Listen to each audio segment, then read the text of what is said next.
Hello everyone, I am श्रुति गुप्ता और आज के वीडियो में हम देखने वाले हैं एक बहुत ही इम्पोर्टेंट टॉपिक एरेज।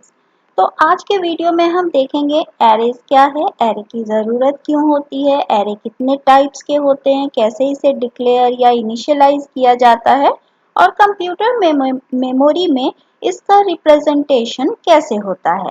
तो चलिए देखते हैं what is an array. Array similar data type या होमोजेनस टाइप के एलिमेंट्स का कलेक्शन कहा जाता है जिसे हम सिंगल नेम से रेफर कर सकते हैं। इसमें हर एलिमेंट को अलग अलग आइडेंटिफाई करने के लिए इंडेक्स या सबस्क्रिप्ट नंबर का यूज किया जाता है। यह ध्यान रखना है कि एरे मेमोरी में कंटिग्यूअस लोकेशन पर ही डिक्लेयर होता है, यानी एक के बाद एक एलिमेंट अगले मेमोरी लोकेशन पर ही स्टोर होते हैं। एरे के साइज के अकॉर्डिंग इसको मेमोरी एलोकेट कर दिया जाता है और एरे का सबसे स्टार्टिंग जो मेमोरी एड्रेस होता है वहाँ एरे का फर्स्ट एलिमेंट स्टोर होता है और लास्ट एलिमेंट उसके हाईएस्ट मेमोरी लोकेशन पर स्टोर होता है। जैसे यहाँ अगर देखें कि एक एरे हमने डिक्लेयर किया है, किस टाइप का, इंटीजर एरे डिक्लेयर किया है अगर मार्क्स, तो ये क्या करेगा, मेमोरी लोकेशन पर कंटिन्यूअसली स्पेस एलोकेशन इसके लिए हो जाएगा। जैसे एरे के फर्स्ट एलिमेंट के लिए ये स्पेस रिजर्व हो जाएगा, यहाँ हम कोई वैल्यू एंटर कर सकते हैं, यहाँ कोई वैल्यू एंटर कर सकते हैं। इसी तरीके से ये सेकेंड एलिमेंट हो गया, थर्ड एलिमेंट पर भी हम कोई वैल्यू एंटर करा सकते हैं, फोर्थ एलिमेंट पर भी हम कोई वैल्यू एंटर करा सकते हैं और ये फिफ्थ एलिमेंट है।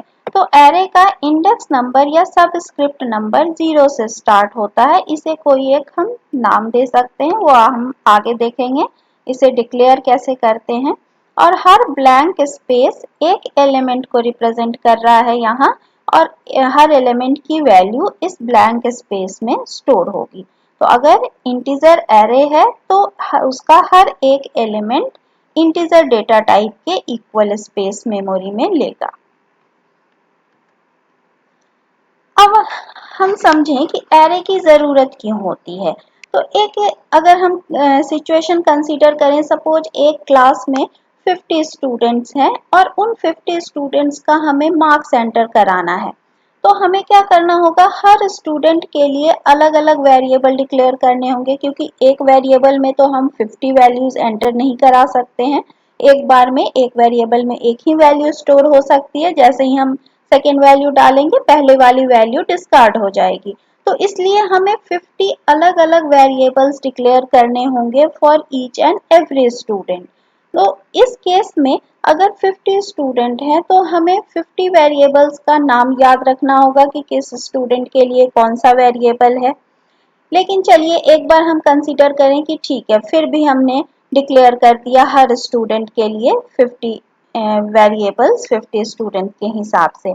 लेकिन अगर कहा जाए कि फिर इन मार्क्स के बेस पर हम परसेंटेज कैलकुलेट करें और उस परसेंटेज को भी हम स्टोर करें, तो हमें क्या करना होगा, परसेंट स्टोर करने के लिए 50 और वेरिएबल्स लेने होंगे। तो ये कहीं ना कहीं ज़्यादा कॉम्प्लिकेटेड होता जाएगा। और 50 स्टूडेंट है फिर भी चलता है, लेकिन जब आप यूनिवर्सिटी या कॉलेज के लेवल पे देखेंगे तो एक ही क्लास में पता चलता है हजारों बच्चे हैं। तो हम इतने अलग अलग वेरिएबल्स डिक्लेयर करें, उनको मैनेज करें, ये ज़्यादा टीडियस जॉब हो जाएगा। तो इसी प्रॉब्लम को सॉल्व करने के लिए एरे का यूज किया गया। और हमारे एग्जाम्पल में जैसे हमें 50 सब्जेक्ट्स के या 50 स्टूडेंट्स के मार्क्स को एंटर कराना था, तो वहाँ हम एक डिक्लेयर कर सकते हैं एरे, जिसकी साइज दे सकते हैं 50। तो 50 एलिमेंट्स क्रिएट हो जाएंगे और हर एलिमेंट पर एक स्टूडेंट के मार्क्स को एंटर कराया जा सकेगा। तो यहाँ इस तरीके से 50 ब्लॉक्स बन जाएंगे। यहाँ 50 ब्लॉक्स मैंने नहीं बनाया है, पर स्टार्टिंग इंडेक्स पोजीशन 0 से स्टार्ट होगा, 0 1 2 and so on. Last element हमारा या लास्ट इंडेक्स पोजीशन हमारा क्या हो जाएगा, 49। तो जब भी हम इंडेक्स पोजीशन की बात करते हैं तो इंडेक्स पोजीशन हमेशा स्टार्ट होता है 0 से और साइज से एक कम होगा लास्ट इंडेक्स पोजीशन। तो क्योंकि हमारा एलिमेंट 50 है, 0 से स्टार्ट होके ये कहाँ तक जाएगा, 49 तक। बात करें टाइप्स ऑफ एरे की, तो दो तरह के एरे कहे जा सकते हैं, एक है सिंगल डायमेंशनल एरे और दूसरा है मल्टी डायमेंशनल एरे। तो चलिए पहले सिंगल डायमेंशनल एरे को देखते हैं। सिंगल डायमेंशनल एरे क्या है, जिसमें एक डायमेंशन हो, यानी एक सिंगल रो हो एंड मल्टीपल कॉलम्स हो। यहाँ एरे को कोई नाम देते हैं, डिक्लेयर कैसे करते हैं इसका सिंटैक्स देख लें। तो पहले क्या लिखते हैं, डेटा टाइप। जैसे वेरिएबल डिक्लेयर करते समय हम डेटा टाइप और वेरिएबल नेम लिखते थे, इसी तरीके से यहाँ डेटा टाइप एरे नेम लिखेंगे। लेकिन नॉर्मल वेरिएबल और एरे में डिफरेंस क्या है कि एरे में हम साइज देते हैं। ये क्योंकि सिंगल डायमेंशनल एरे है तो हम एक डायमेंशन की साइज देंगे कि हमें कितने एलिमेंट को स्टोर कराना है। तो ये एरे नेम भी एक आइडेंटिफायर है, तो नाम देते समय आपको आइडेंटिफायर्स का रूल फॉलो करना होगा। जैसे एग्जांपल ले यहाँ, तो ये इंटीजर टाइप का एरे है और एरे का नेम क्या है, ARR1 और इसकी साइज क्या है 5। इसी तरीके से ये फ्लोट डेटा टाइप है का एरे है और एरे का नेम है मार्क्स और इसके 10 एलिमेंट्स हैं जिसको हम स्टोर कर सकते हैं। तो एरे इनिशियलाइजेशन देखें। इनिशियलाइजेशन क्या होता है, जब स्टार्टिंग में हम कोई वैल्यू उसमें असाइन कर देते हैं। जैसे वेरिएबल इनिशियलाइजेशन हमने देखा था कि वेरिएबल को डिक्लेयर करने के बाद उसको यूज करने के पहले उसमें हम कुछ वैल्यू एंटर कर देते हैं प्रोग्राम में ही। इसी तरीके से हम एरे को भी इनिशियलाइज कर सकते हैं। एरे किसी भी टाइप का हो, उसके एलिमेंट्स की वैल्यू फिर हमें उसी टाइप में देनी होगी। जैसे अगर इंटीजर एरे है हमारा, एरे का नेम क्या है ARR1 और इसकी साइज क्या है 5, तो इसके पांचों एलिमेंट्स में यही पास कर रही हूँ। तो इसका तरीका यही होता है, array name size equal to curly braces के अंदर हर वैल्यू को हम सेपरेट करके पास करते हैं और फाइनली सेमीकोलन लगाते हैं। तो ये एरे इनिशियलाइजेशन का तरीका है।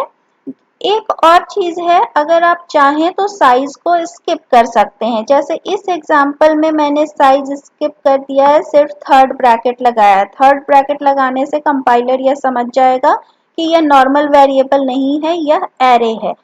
लेकिन अगर हम साइज को स्किप करते हैं तो यहाँ इनिशियलाइज करते समय हम जितने एलिमेंट पास करेंगे कंपाइलर उसी के अकॉर्डिंग यहाँ उसकी साइज डिक्लेयर कर लेगा।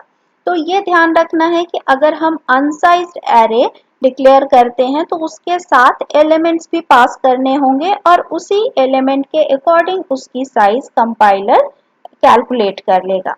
तो ये अनसाइज्ड एरे भी कहा जाता है, जिसमें हम साइज डिक्लेयर नहीं करते हैं। तो यहाँ अगर एरे ARR15 हमने डिक्लेयर किया है तो यहाँ 4 की वैल्यू कहाँ जाएगी, एरे के फर्स्ट इंडेक्स पोजीशन पर, ये सेकेंड, ये थर्ड और फोर्थ एंड 5, यानी एक सीक्वेंस से ये एरे के एलिमेंट्स को असाइन कर देगा। लेकिन अगर हम चाहें तो इंडिविजुअली हर एक एलिमेंट्स की वैल्यू भी असाइन कर सकते हैं। जैसे यहाँ हमने एरे डिक्लेयर करके छोड़ दिया है और बाद में कभी भी हम उसकी वैल्यू असाइन कर सकते हैं। जैसे ARR1 ऑफ 0, यानी एरे के फर्स्ट इंडेक्स पोजीशन पर क्या जाएगी वैल्यू 4, फिर सेकेंड यानी इंडेक्स 1 पर ये वैल्यू जाएगी। इसी तरीके से 2, 3, 4 सारे एलिमेंट्स हम स्टोर करते जा रहे हैं एक एक करके। तो ये कई बार टीडियस जॉब हो जाता है कि एक एक एलिमेंट की वैल्यू को इनिशियलाइज करना, इसलिए नॉर्मली हम लोग ये प्रेफर करते हैं। लेकिन हाँ, किसी भी सर्टेन पोजीशन पर आप एरे के एक एलिमेंट को पिक करना चाहते हैं, वहां कोई वैल्यू स्टोर करना चाहते हैं, तो ये मेथड ज्यादा यूजफुल है। जैसे यहाँ देखें तो ये हमारा एरे डिक्लेयर हो गया। अब ये 0, 0 पे क्या जाएगा 4, ये ARR1 ऑफ 0 है, ठीक है, इंडेक्स पोजीशन है। इसी तरीके से 3 और यहाँ क्या स्टोर होगा 1, यहाँ 6 और देन 8। तो इस तरीके से एरे के अंदर वैल्यूज स्टोर हो जाएगी। लेकिन एक चीज ध्यान रखना है, बच्चे हमेशा कंफ्यूज होते हैं memory location and index position पर। ये क्लियर कर लें, मेमोरी लोकेशन अलग चीज है, इंडेक्स पोजीशन अलग चीज है। मेमोरी लोकेशन मेमोरी का एड्रेस है जो कंपाइलर इसको असाइन करता है। सपोज ये एलिमेंट हमारे मेमोरी लोकेशन 101 से स्टार्ट हुआ, तो इसके लास्ट मेमोरी लोकेशन की वैल्यू क्या होगी, क्या आप बता सकते हैं? ये एरे है हमारा इंट डेटा टाइप का, ठीक है। और integer data type normally system पे 2 बाइट्स लेता है, किसी किसी सिस्टम पे ये 4 बाइट्स भी लेता है, लेकिन नॉर्मली ये 2 बाइट लेता है। तो अगर हम 2 बाइट कंसीडर करें तो एक बाइट का, फर्स्ट बाइट का मेमोरी एड्रेस क्या है, 101, यानी एक तरह से हर एक एलिमेंट 2 बाइट मेमोरी में ऑक्यूपाई कर रहा है। तो फर्स्ट बाइट का एड्रेस क्या हो गया, 101, तो अगला क्या हो जाएगा, 102, यानी ARR1 ऑफ 0 के लिए ये दोनों मेमोरी लोकेशन ये कंपाइलर इसको असाइन कर दिया। अब अगले में ये कहां से स्टार्ट होगा, 101 से स्टार्ट हुआ है, तो ये 2 बाइट स्पेस लेके अगला ये लोकेशन क्या आएगा, 103, ठीक है, क्योंकि 2 बाइट ले रहा है। तो इसका मेमोरी लोकेशन क्या होगा, 103, और इसका क्या हो जाएगा, 105, क्योंकि 2 बाइट्स के डिफरेंस पर अगला एलिमेंट स्टोर होगा 107। लेकिन अगर इसकी जगह फ्लोट होता तो क्या होता, 4 बाइट्स के डिफरेंस पर मेमोरी एलिमेंट्स स्टोर होते, 7 है तो ये फाइनली हमारा 9, और खत्म कहाँ पर होगा, 1110 यानी 110 पर। तो ये मेमोरी कहाँ एलोकेट करता है कंपाइलर, उससे हमें फर्क नहीं पड़ता है, हम उस मेमोरी लोकेशन से एरे नेम और इंडेक्स के थ्रू वैल्यू एक्सेस कर लेते हैं। लेकिन इंटरनली आपको समझना होगा कि मेमोरी स्पेस इस तरीके से एलोकेट होता है। अब अगर मैं कहूँ कि इस एरे को स्टोर करने के लिए कितने बाइट्स मेमोरी की जरूरत है, तो ये आप कैसे कैलकुलेट करेंगे, एरे की साइज क्या है हमारी 5, और अगर हम माने कि इंटीजर वेरिएबल 2 बाइट ले रहा है हमारे सिस्टम पे, तो 5 इंटू 2 यानी टोटल कितने बाइट लेगा ये मेमोरी में, 10 बाइट्स, ठीक है। यहाँ देख सकते हैं कि अगर 101 से स्टार्ट हो रहा है तो टोटल हमारा खत्म कहाँ पर हो रहा है, 110। तो मेमोरी में इसका रिप्रेजेंटेशन इस तरीके से होता है, एक के बाद एक कंटिन्यूअस मेमोरी में इसको एलोकेट कर दिया जाता है स्पेस। तो ये सिंगल डायमेंशनल एरे हो गया। अब देखें मल्टी डायमेंशनल, 2 डायमेंशन या 2D एरे भी इसे कहा जाता है। मल्टी डायमेंशनल एरे जब एक से ज्यादा डायमेंशन हो गया तो वो क्या कहलाया, मल्टी डायमेंशनल। तो 2 डायमेंशनल यानी एक 2 डायमेंशंस हो गए, हो सकता है रो एंड कॉलम। इसके अलावा भी 2 डायमेंशन से ज्यादा भी 3 डायमेंशन 4 डायमेंशन एरे भी डिक्लेयर किया जा सकता है, लेकिन इसको हैंडल करना, मैनेज करना कॉम्प्लिकेटेड होता है। तो नॉर्मली हम 2 डायमेंशनल तक ही जाते हैं, अगर आप चाहें तो 3 डायमेंशंस में जा सकते हैं, 4 डायमेंशंस भी जा सकते हैं। तो यहाँ अगर 2D एरे की हम बात करें तो यहाँ डिक्लेयर करते समय हम क्या करते हैं, जैसे सिंगल डायमेंशनल एरे डिक्लेयर करते थे data type and array name, वही तरीका है, लेकिन यहाँ 2 साइज हो जाएगी। पहला साइज किसको रिप्रेजेंट करता है, रो को, और दूसरा रिप्रेजेंट करता है कॉलम को। ये बहुत इंपॉर्टेंट है, इसमें कंफ्यूज कभी नहीं होना है। फर्स्ट साइज रिप्रेजेंट करता है रो के साइज को और दूसरा साइज रिप्रेजेंट करता है कॉलम के साइज को। फॉर एग्जाम्पल अगर इंटीजर वेरिएबल हम यहाँ डिक्लेयर कर रहे हैं टेबल जिसकी साइज है 3 एंड 5, तो इसका मतलब है कि यह मेमोरी में कुछ इस तरीके से डिक्लेयर होगा, रो कितने हो जाएंगे 0 1 2 और कॉलम कितने हो जाएंगे 0 से 4 तक। अब किसी पर्टिकुलर एलिमेंट की अगर हम बात करें, सपोज इस एलिमेंट की बात करें, तो ये क्या होगा, टेबल, एरे का नेम हमारा क्या है, टेबल, तो टेबल 0 0। अगर इसकी बात करें तो ये क्या होगा, टेबल 1 2, पहले हम रो का नंबर लेंगे फिर हम कॉलम का नंबर लेंगे। सपोज ये बात करें तो ये क्या हो जाएगा, 2 एंड 1। इस तरीके से किसी भी एलिमेंट को एक्सेस किया जा सकता है। तो पहले देखें कि 2 डायमेंशनल एरे को हम इनिशियलाइज कैसे कर सकते हैं। इनिशियलाइजेशन के लिए वही तरीका है, जैसे सिंगल डायमेंशनल एरे में हम कर्ली ब्रेसेस में वैल्यूज पास करते थे, इसी तरीके से इसको भी पास कर सकते हैं। और यहाँ जरूरी नहीं है कि इन तीनों को अलग अलग लाइन में लिखा जाए, चाहे तो हम एक ही लाइन में 5 इंटू 3 यानी 15 एलिमेंट्स इसमें स्टोर हो सकते हैं, तो 15 एलिमेंट्स एक लाइन में ही यहाँ हम लिख दें। लेकिन रीडेबिलिटी के लिए हम इसको 3 अलग अलग लाइन में लिख रहे हैं। पहली लाइन में फर्स्ट रो की वैल्यूज, सेकेंड लाइन में सेकेंड लाइन की वैल्यूज एंड थर्ड रो में थर्ड लाइन की वैल्यूज, ताकि हम क्लियरली आइडेंटिफाई कर सके कि कौन सी वैल्यू किस पोजीशन पर जाएगी। जैसे ये हमारा पहला कॉलम हो गया, तो ये 0 0 पर क्या स्टोर होगा, 45, फिर 53, 51, इस तरीके से फर्स्ट रो में वैल्यू स्टोर हो जाएगी, सेकेंड रो में 66, 58, 76 इस तरीके से स्टोर हो जाएगी। तो ये तरीका है डबल डायमेंशनल एरे को इनिशियलाइज करने का।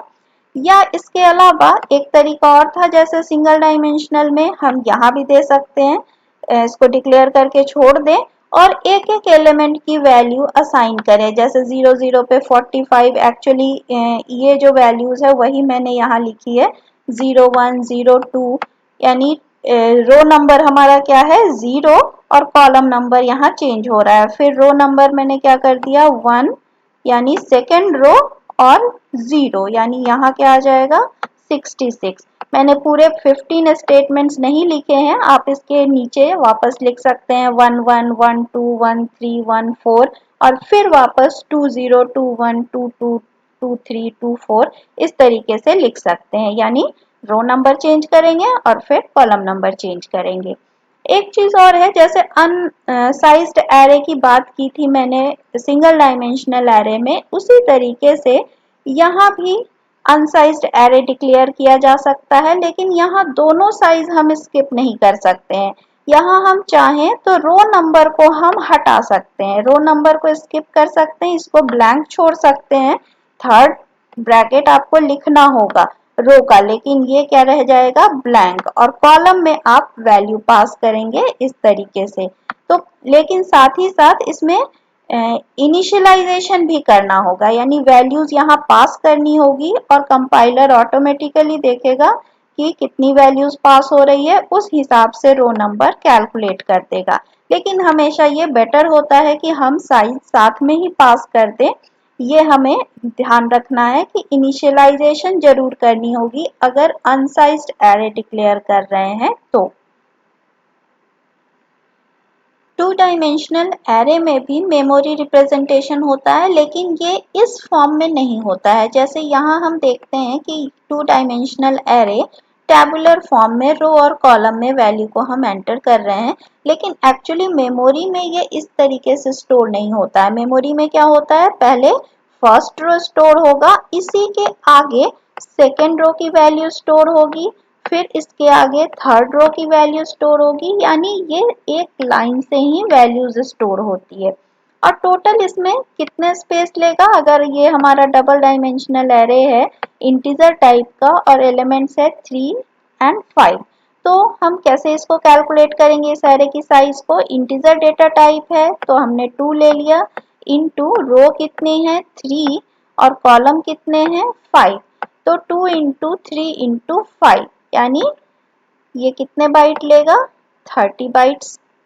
ठीक है, तो अगर इंटीजर है तो ये क्या ले रहा है 30 बाइट्स। इसी तरीके से अगर फ्लोट होता तो हम क्या करते 2 की जगह यहाँ साइज को 4 कर देते, डबल होता तो 8 कर देते, कैरेक्टर होता तो 1 कर देते। तो इस तरीके से ये डेटा टाइप पे भी डिपेंड करता है कि उस एरे के लिए कितने स्पेस को एलोकेट किया जाएगा। तो ये बात हो गई स्पेस एलोकेशन की। साथ ही साथ अगर हम देखें तो इस तरह के टू डायमेंशनल एरे का यूज मैट्रिक्स के एप्लीकेशंस के लिए होता है। जैसे आगे हम देखेंगे कि मैट्रिक्स का हम सम कैसे करते हैं, प्रोडक्ट कैसे निकालते हैं, या दो मैट्रिक्स को डिवाइड या सब्ट्रैक्ट कैसे करते हैं। तो मैट्रिक्स के ऑपरेशंस के लिए या मैट्रिक्स को ट्रांसपोज करना, इस तरीके के एप्लीकेशंस बनाने के लिए टू डायमेंशनल एरे का यूज किया जाता है। तो आज के वीडियो में हमने देख लिया इनिशियलाइजेशन कैसे होता है, लेकिन अगर यूजर से वैल्यू इनपुट करानी हो या प्रिंट करनी हो तो उसे हम कैसे करेंगे, ये प्रैक्टिकली हम नेक्स्ट वीडियो में देखेंगे कि यूजर से हम एरे को कैसे इनपुट करा सकते हैं। आज का ये थ्योरी वाला कॉन्सेप्ट अगर आपको समझ में आया तो वीडियो को लाइक, शेयर एंड सब्सक्राइब करें, साथ ही नोटिफिकेशन बटन को ऑन करें। Thanks for watching this video.